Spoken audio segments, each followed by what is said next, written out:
श्री अरुण साहु जी। माननीय सभापति जी, रेल मंत्रालय की अनुदान मांगों के समर्थन में बोलने के लिए खड़ा हुआ। सभापति जी, पहले गंदगी, बदबू, अव्यवस्था, ट्रेनों की लेट लतीफी, आए दिन बड़ी बड़ी दुर्घटनाएं, ये भारतीय रेल की नियति रही है।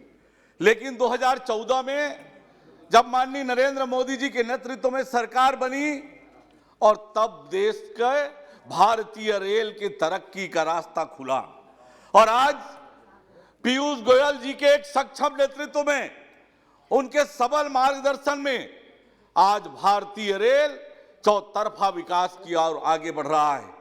एक तरफ रेलवे का आधुनिकीकरण हो रहा है, यात्री सुविधाएं बढ़ रही है और गंभीर दुर्घटनाओं में एकदम से कमी आई है। आज भारतीय रेल नए नए कीर्तिमान स्थापित कर रही है। ये जीवन रेखा कही जाने वाली भारतीय रेल आज देश की विकास की रेखा के लिए जानी जा रही है। आत्मनिर्भर भारत के निर्माण में आज भारतीय रेल अहम भूमिका का निर्वहन कर रहा है। बड़े बड़े कीर्तिमान आज लगातार स्थापित हो रहे हैं।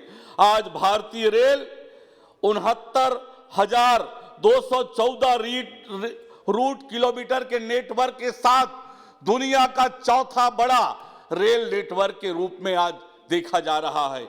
आज यात्री परिवहन के मामले में दुनिया में जापान के बाद आज दूसरे नंबर पर भारत का स्थान आता है। माल परिवहन 1 बिलियन टन से अधिक की क्षमता को हासिल करके आज दुनिया में चौथे नंबर का भारतीय रेल आज हो गया है। आज भारतीय रेल के पास 74,003 कोचेस के साथ 60 लाख से अधिक यात्रियों की बैठने की व्यवस्था हुई है। 1,50,000 से अधिक ब्रिजों का निर्माण आज भारतीय रेल कर चुकी है। आज भारतीय रेल जिस तरह से आगे बढ़ रहा है तेजी से, आज नेशनल रेलवे प्लान की घोषणा के साथ 2030 तक की जनता की आवश्यकताओं को ध्यान में रखते हुए एक बहुत बड़ी योजना लेकर आज भारतीय रेल आई है। मैं ये कह सकता हूं कि आने वाले समय में भारतीय रेल देश की जनता की आकांक्षा और अपेक्षाओं पर खरा उतरने की दिशा में ठोस और मजबूती से आज काम कर रही है। आज चाहे 60 मिलियन टन खाद्य पदार्थों की लोडिंग कर और 52 मिलियन टन से अधिक की फर्टिलाइजर की लदान कर जिस तरह से आज किसानों की मदद कर रही है ये भारतीय रेल, जिस तरह से 41 मार्ग में 344 किसान रेल का संचालन कर 1,11,718 टन परिवहन कर किसानों की आमदनी दुगनी करने का जो प्रधानमंत्री जी ने, माननीय मोदी जी ने जो सपना देखा है, उस सपने को साकार करने की दिशा में आज पीयूष गोयल जी के नेतृत्व में आज भारतीय रेल तेजी से आगे बढ़ रही है। आज मैं आपसे कहना चाहता हूं कि छत्तीसगढ़ में भी रेलवे का विकास एवं रेल सुविधाओं के विस्तार के लिए भारतीय रेल प्राथमिकता के साथ आज काम कर रही है। जिस प्रकार से 2021 और 22 के बजट में अधोसंरचना और संरचना संबंधी कार्यों के लिए बजट में कुल 3,650 करोड़ की निधि का आवंटन किया है, जो अब तक का रिकॉर्ड है। इस वर्ष के बजट में east west dedicated freight corridor की घोषणा की गई है। भुसावल से नागपुर होते हुए दनवुनी तक बनने वाला यह फ्रेट कॉरिडोर छत्तीसगढ़ से भी होकर गुजरेगा और क्षेत्र के विकास में एक बड़ा योगदान करने वाला है। छत्तीसगढ़ प्रदेश में वर्तमान में कुल 42,083 करोड़ की 2,900 किलोमीटर के प्रोजेक्ट योजना अनुमोदन तथा क्रियान्वयन के विभिन्न स्तरों में चल रहे हैं। इसमें 8 नई रेल लाइन, 10 डबलिंग के काम, 1 रेल विद्युतीकरण का कार्य सम्मिलित है। आज मैं आपसे कहना चाहता हूं कि ये छत्तीसगढ़ अलग राज्य का निर्माण अटल जी ने किया। अटल जी ने छत्तीसगढ़ को विकास के लिए अलग राज्य का दर्जा दिया और अटल जी के इस छत्तीसगढ़ में विकास की नई पहल हुई और दिल्ली राजहरा राव घाट नई रेल लाइन, राव घाट जगदलपुर नई rail line, Kharsia Dharamjaigarh Korba Gevra road Pendra road नई रेल लाइन, मंदिर हसौद नया रायपुर केंद्रीय नई रेल लाइन परियोजना के कामों में तेजी लाने की आवश्यकता है। मैं माननीय पीयूष गोयल जैसी अपेक्षा करूंगा कि अटल जी ने विकास के आधार पर विकास की दिशा में पिछड़ा होने के कारण छत्तीसगढ़ को अलग राज्य का निर्माण किया। आज छत्तीसगढ़ के विकास के लिए ये जो रेल की योजनाएं हमारी सरकार ने बनाई है, इन योजनाओं को तेजी से आगे बढ़ाने की आवश्यकता है ताकि हम छत्तीसगढ़ को अटल जी के सपनों का छत्तीसगढ़ बना सके। इसी तरह से डोंगरगढ़ खैरागढ़ कवर्धा मुंगेली कटघोरा रेल लाइन, इसी तरह से खरसिया बलौदाबाजार दुर्ग एवं बरवाडी चिरमिरी के कामों में तेजी लाने की आवश्यकता है ताकि अटल जी के सपना साकार हो सके।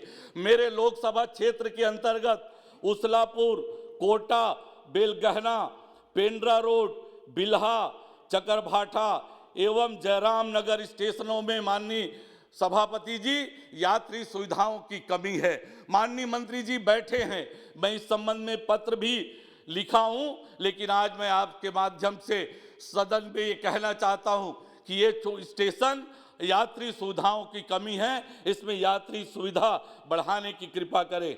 बिलासपुर जोन भारतीय रेल का कमाऊ पुत है, अधिकतम आय देने वाला बिलासपुर जोन है और इसलिए मैं आपसे अपेक्षा करता हूं कि बिलासपुर के नौजवानों के भी सपने साकार हो सके, उन्हें रोजगार के अवसर मिले। इसलिए बिलासपुर में एक कोच फैक्ट्री की स्थापना हो ताकि बिलासपुर विकास कर सके, मेरे नौजवान साथियों को रोजगार मिल सके।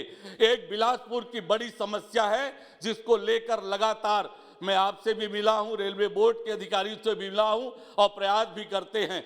बुधवारी में एक बड़ा बाजार है, उस बड़े बाजार में लगभग 3000 से अधिक दुकानदार रोजगार करते हैं, जिससे 3000 से अधिक 30,000 से अधिक परिवारों का आजीविका चलता है। लेकिन लंबे समय से रेलवे न तो उनके दुकानों का लीज का नवीनीकरण कर रही है, न किराया वसूल कर रही है, न वहां पर बिजली पानी की व्यवस्थाएं कर रही है, जिससे न केवल रेलवे की आय में कमी हो रही है, आय प्राप्त नहीं हो रही है, लोगों में भी एक नाराजगी का वातावरण है। मैं आपसे अपेक्षा करता हूं कि उसकी समस्या का हमेशा के लिए समाधान हो। भारतीय रेल ने टीएसवी का ठेका भी देने का काम अभी प्रारंभ किया है, परंतु ठेकेदारों को ट्रेन में कोई व्यवस्था नहीं होने के कारण यात्रियों के साथ साथ ठेकेदारों को भी बड़ी परेशानी का सामना करना पड़ रहा है। पेंड्रा रोड और बिलासपुर के बीच में पैसेंजर ट्रेन अभी नहीं होने के कारण क्षेत्र के लोगों को बड़ी परेशानी हो रही है। मैं आपसे आग्रह करता हूं कि Bilaspur Pendra road Bilaspur local train को प्रारंभ किया जाए। मेरे मित्र, मेरे कांग्रेस पार्टी के सांसद दीपक बैज जी बड़ी बड़ी बातें कर रहे थे, बड़ी बड़ी बातें कह रहे थे। मैं ये सदन में कहना चाहता हूं कि छत्तीसगढ़ का उपेक्षा, छत्तीसगढ़ को विकास से दूर रखने का काम कांग्रेस पार्टी ने किया था। छत्तीसगढ़ का विकास किसी ने किया तो वो भारतीय जनता पार्टी ने किया। चाहे वो अलग छत्तीसगढ़ राज्य बनाने का मामला हो, छत्तीसगढ़ में उच्च न्यायालय बनाने का मामला हो, बिलासपुर में रेलवे का जोन बनाने का मामला हो, चाहे नेशनल हाईवे का जाल बिछाने का मामला हो, ये भारतीय जनता पार्टी ने किया। और आज मैं आपसे कहना चाहता हूं, बिलासपुर में जगदलपुर में हवाई सेवा देने का काम भी किया तो माननीय नरेंद्र मोदी जी के सरकार ने किया। कोरोना के काल में वो बड़ी बड़ी बातें कह रहे थे। मैं आपको बताना चाहता हूं कि छत्तीसगढ़ के 1,96,00,000 जनता को 8 महीने का राशन देने का काम किसी ने किया तो वो नरेंद्र मोदी जी की सरकार ने किया, नरेंद्र मोदी जी की सरकार ने किया। मेरी 78 लाख बहनों को 1500 रुपए उनके जनधन खाता में डालने का काम किया तो वो मोदी जी के सरकार ने किया। और तो और मनरेगा के माध्यम से छत्तीसगढ़ के लाखों मजदूरों को रोजगार देने का काम किया तो वो मोदी जी के सरकार ने किया। कांग्रेस की सरकार जब से छत्तीसगढ़ में बनी है, विकास को अवरुद्ध करने का काम किया है। छत्तीसगढ़ की जनता को कोरोना काल में 1 रुपए का भी मदद कांग्रेस पार्टी की सरकार ने नहीं किया। ये मैं आपसे कहना चाहता हूं। आज मोदी जी के मार्गदर्शन में, आज पीयूष गोयल जी के सक्षम नेतृत्व में भारतीय रेल विकास की दिशा में आगे बढ़ रही है और भारत के अर्थव्यवस्था में अपनी भरपूर योगदान देते हुए देश को आत्मनिर्भर बनाने की दिशा में लेकर जा रही है। आपने मुझे बोलने का मौका दिया, बहुत बहुत धन्यवाद।